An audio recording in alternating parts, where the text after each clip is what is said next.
রুবেল আওয়ামী লীগের আমলে যখন বিএনপির কোনো মিটিং মিছিল হয়তো তখন মোহাম্মদ মীর হেলাল ওনাদের কোনো একটা মিটিং মিছিল হলে ওখানে 10 জন মানুষ উপস্থিত হইতো সর্বোচ্চ, এর থেকেও বেশি হতো না। পরিস্থিতি এমন ছিল। তো ওই 10 জন মানুষের মধ্যে একজন ছিল রুবেল। এখন বিএনপির কিছু মানুষ মিলে ওখানে আওয়ামী লীগের কিছু মানুষ মিলে এলাকাতে ওরা এমন একটা দল গঠন করছে রুবেলের বিরুদ্ধে যে রুবেলকে বিএনপিতেই রাখবে না। ওই একবার বেয়াগুন এক পার্টি রুবেল এক লাখ পার্টি শ্রমিক দলের। প্রশাসনের প্রতি আমি দৃষ্টি আকর্ষণ করছি, এই ব্যাপারে যেন তদন্ত করে একটা সুষ্ঠু যেন একটা বিচার দাবি করছি আমরা।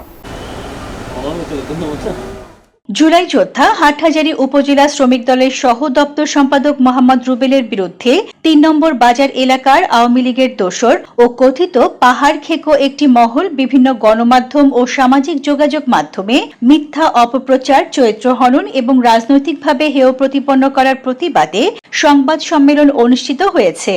একটি স্বার্থ সন্ন্যাসী মহল দীর্ঘদিন ধরে পরিকল্পিতভাবে আমার ব্যক্তিগত ও সামাজিক ও রাজনৈতিক ভাবমূর্তি ক্ষুণ্ণ করার প্রচেষ্টা চালিয়ে যাচ্ছে এবং ৩ নম্বর বাজার এলাকায় আওয়ামী লীগের দোসর হিসেবে পরিচিত এলাকার পাহাড় দখলে এবং বিভিন্ন সামাজিক ও নৈতিক কাজের সঙ্গে জড়িত একটি চক্র বিভিন্ন গণমাধ্যমে ও সামাজিক যোগাযোগ মাধ্যমে ভিত্তিহীন তথ্য ছড়িয়ে জনমনের বিভ্রান্তি সৃষ্টি করছে এবং রাজনৈতিকভাবে হেয় প্রতিপন্ন করার চেষ্টা করছে। আমি মোহাম্মদ রুবেল দীর্ঘদিন ধরে সাধারণ মানুষের অধিকার আদায় ও রাজনৈতিক কর্মকাণ্ডে সক্রিয় রয়েছি। তার জনপ্রিয়তা ও সাংগঠনিক কার্যক্রমে ঈর্ষান্বিত হয়ে একটি মহল ধারাবাহিকভাবে মিথ্যে বানোয়াট ও মানহানিকর প্রচারণা চালাচ্ছে। রোববার ২ আগস্ট বিকেলে শ্রমিক দলের অস্থায়ী কার্যালয়ে অনুষ্ঠিত সংবাদ সম্মেলনে লিখিত বক্তব্য পাঠ করেন ভুক্তভোগী মোহাম্মদ রুবেল।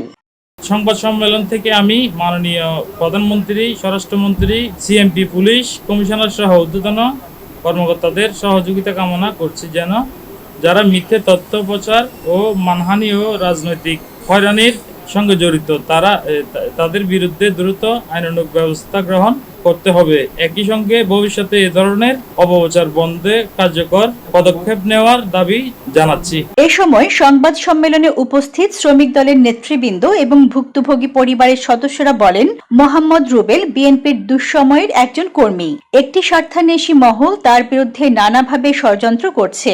তারা এসব ষড়যন্ত্রের তীব্র প্রতিবাদ জানান। পার হাড়া, বাগান হাড়া, জমিন হাড়া, এই দখল শক্ত, ছান্দাবাজি, অক্কল হামর কথা আমার বিএমপির মানুষ হর ওই একবার বেয়াগুন এক পার্টি রুবেল এক লাখ পার্টি শ্রমিক দলের। শ্রমিক দল ইবে বলো বহুত বড় হইবেন না যে আর ফুয়ারের নাম দিয়ে দেয় বেশি আর বিরিয়ে দেয় আর ফুয়ারে এটা তুনে চাই নিচে খেয়ে নিলাম আমি ভিতরা শেষটাই গেন মাদক ব্যবসায়ী হইতে আর বাড়ির মধ্যে মাদক ব্যবহার করলা দিয়ে নে মানুষেরও 5,000 টাকা দিয়ে রাখি আর সিসি ক্যামেরা দিয়ে দিনে আর ফুয়ার মোটর সাইকেল বাল করে লাগে মোটর সাইকেলের মধ্যে ট্যাবলেট গুটি দিয়ে না আর ফুয়ারা ধরা দিয়ে বেলায় পুলিশরে মানুষ ভাড়া করছি কন্ট্রাক্ট করছি ইনো ধরা হাইয়ে তারা কন্ট্রাক্ট করছে ই আর হাসে ধরা হাইয়ে কিন্তু আর ক্ষোভের মতন আর মানুষ নফায় ক্ষোভের লাজি মিডিয়ার সামনে হতাহিম বাধ্য করে আয় সাইডি দর্শক চার ফুয়ার জায়গা তার ফুয়া থাকে আর জায়গা তারা তাই সুস্থ শান্তি সফলতা ভাবে দুনিয়া করি যে তারিখ অপরাধী হইলে আর ফুয়ার বিচার আর যদি 10 জনের অপরাধ হয় 10 জনের বিচার কর।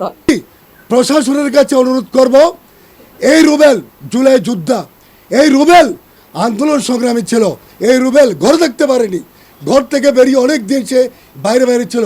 এই রুবেলের পক্ষে আজকে এখানে শত শত নারী আমার মা বোনেরা এসেছে, এমনিতে আসেনি, কারণ এরও রুবেলকে সহযোগিতা করেছিল বিদেশ, তখন সে পালিয়ে থেকে মোটামুটি বেঁচে গিয়েছিল।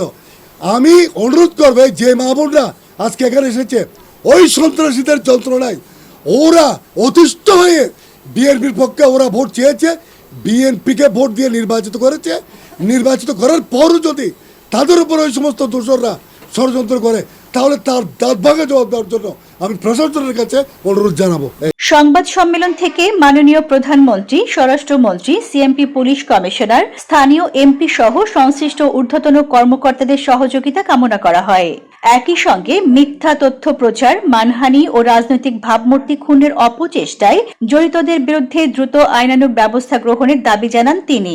মূল ঘটনা হচ্ছে যে এখানে আমাদের এলাকায় প্রবাসী এক ব্যক্তি কিছু মালিকানা জায়গা কিনে এবং সরকারি জায়গা অনেক সরকারি জায়গা দখলের চেষ্টা চালাচ্ছে আর কি।